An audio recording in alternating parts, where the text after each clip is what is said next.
Hello বন্ধুরা, চুমকি রান্নাঘরে সকলকে স্বাগত। আজকে রান্না করব উচ্ছে।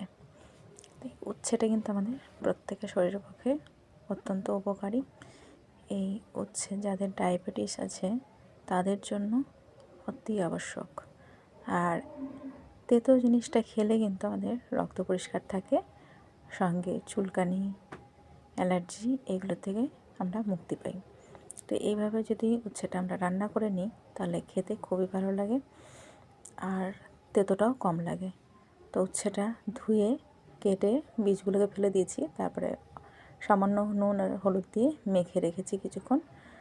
কড়াইতে তেল গরম করে উচ্ছেটা দিয়ে একদম লো আঁচে ভেজে নেব। উচ্ছেটা কিন্তু কড়াও হবে না আর উচ্ছেগুলো খুব ভালোভাবে রান্না হয়ে যাবে। তো এইভাবে উচ্ছে রেসিপি করে দেখো, কেমন লাগলো অবশ্যই জানিও।